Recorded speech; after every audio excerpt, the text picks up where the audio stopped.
বিভিন্ন অঞ্চলে দেখা যায় যে নারীরা যদি মৃত্যুবরণ করে তাহলে তাদের মৃত্যুর সংবাদ এবং জানাজার খবর এটা মাইকে দেওয়া হয় না।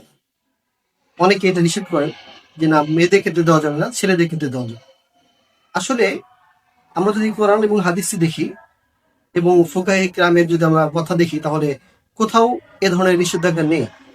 যারা অজুহাত দেয় যে নারীদের নামের মধ্যে পর্দা আছে, এই জন্য তাদের নাম নিয়ে ঘোষণা করা যাবে না। নাম নিয়ে ঘোষণা করার তো প্রয়োজন নেই। কার মা মারা গিয়েছে, কার স্ত্রী মারা গেছে, এভাবে তো সংবাদ প্রচার করা যায়। কোনো হাদিসেই এ ব্যাপারে কোনো নিষেধাজ্ঞা নেই।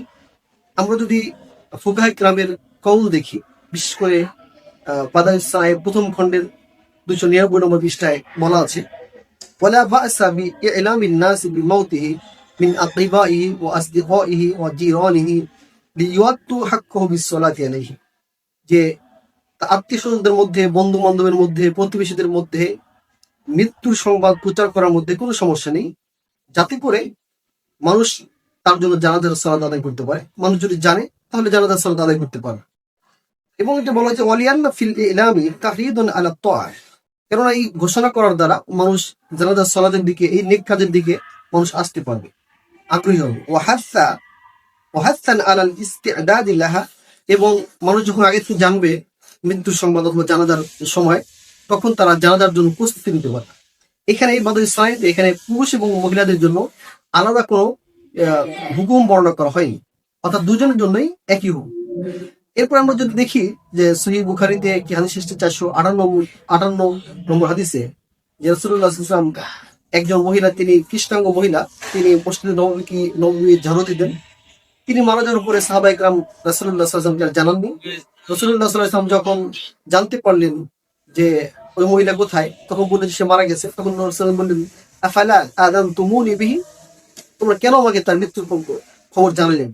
অর্থাৎ রাসূলুল্লাহ সাল্লাল্লাহু আলাইহি ওয়াসাল্লাম নারীদের মৃত্যুর খবরও জানাতে বলেছেন, যদিও ওই সময় লাউড স্পিকারের মাইক ছিল না, সেজন্য এই ব্যবস্থা ছিল না। আর এই ব্যাপারে যদি আমরা একদম মুলাক্কাস যদি ফতোয়া দেখতে চাই, দারুল উলুম দেওবন্দের একদম স্পষ্ট ফতোয়া রয়েছে। সোয়াল নম্বর 6632 নম্বর সোয়াল এবং জবাব আছে।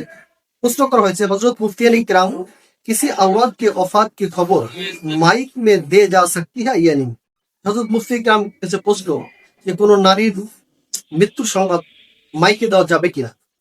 তারা জবাব দিয়েছেন, মাইয়েত খাহ আওরাত হো ইয়া আমরু, মৃত ব্যক্তি সেটা মহিলা হোক অথবা পুরুষ হোক, মাইয়েত কি ওফাত ও জানাজে কি খবর বেদারিয়ে মাইক দি যা सकती है, মৃত ব্যক্তির জানাজা এবং মৃত্যুর সংবাদ মাইক দিয়ে দেওয়া যাবে। তাহলে যেখানে দারুল দেওবন্দের স্পষ্ট ফতোয়া আছে নারীদের মৃত্যুর সংবাদ এবং জানাজার সংবাদ মাইক দিয়ে দেওয়া যাবে, তাহলে কিসের জন্য বিভিন্ন জায়গায় দেওয়া হয় না, বিষয়টা আমার বুঝে আসে না। এবং অন্য কোনো কিতাবে নিষেধাজ্ঞা এসেছে বলেও আমার জানা নেই। এই জন্য যেসব এলাকায় মা বোনদের মৃত্যুর সংবাদ এবং জানাজার সংবাদ প্রচার করতে নিষেধ করা হয়, আশা করি তারা এই কাজ থেকে বিরত থাকবেন। যত বেশি প্রচার হবে, অর্থাৎ অন্তত নিজের একটা প্রচার হলে বেশি মানুষ জানাজার সালাতে অংশগ্রহণ করতে পারবে। আর হাদিসে এসেছে যে মানুষ জানাজার যত লোক বেশি হবে, তার জন্য তত মৃত ব্যক্তির জন্য তত ভালো হবে। আল্লাহ তাআলা আমাদেরকে সহিভাবে তৌফিক দান করুন। আসসালামু আলাইকুম।